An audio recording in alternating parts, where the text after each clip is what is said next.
Bonsoir, Monsieur Mitterrand, bonsoir. Voici donc enfin ce carte sur table avec vous, Monsieur François Mitterrand, émission qui a été 2 fois retardée à votre demande.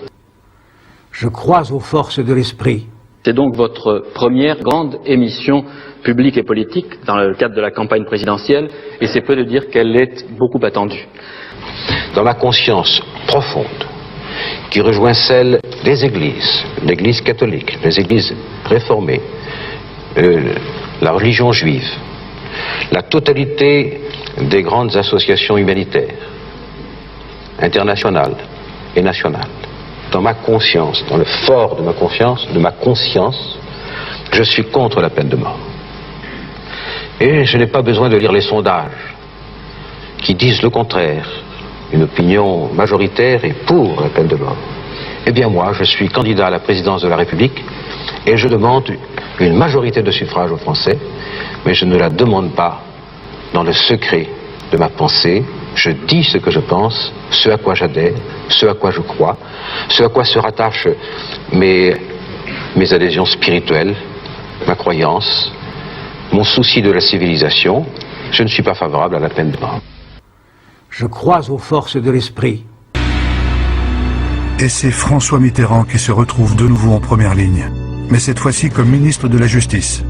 Mitterrand refuse la grâce d'Ahmed Zabana, un militant du FLN condamné à mort.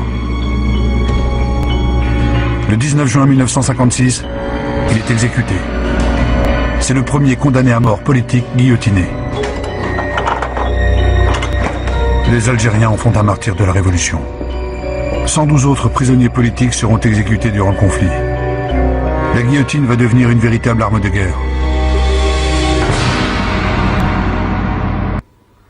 Je crois aux forces de l'esprit.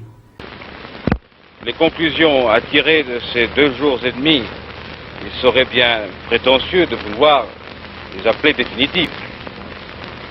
Cependant, il semble bien qu'à travers toute l'Algérie, et spécifiquement dans ces lieux, en direction de Biskra, de Ganchla et de Batna, on ait voulu lever le peuple contre celui qu'on appelait l'étranger ou l'occupant, le français. Nous ne voulons pas atteindre la masse de la population.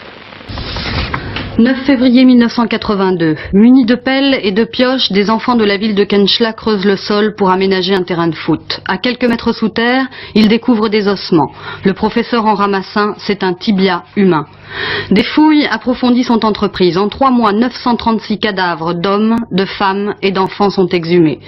Pour la première fois, un charnier de 1000 cadavres donc a été découvert dans l'enceinte d'un camp fortifié français, c'est-à-dire à l'intérieur des barbelés, comme l'atteste le plan qu'on a publié 2 fois dans Libération.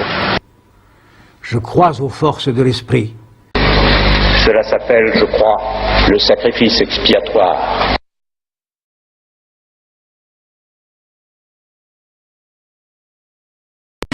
Mais je voulais juste vous rappeler que les cheeseburgers vont très bien avec les frites, les French fries.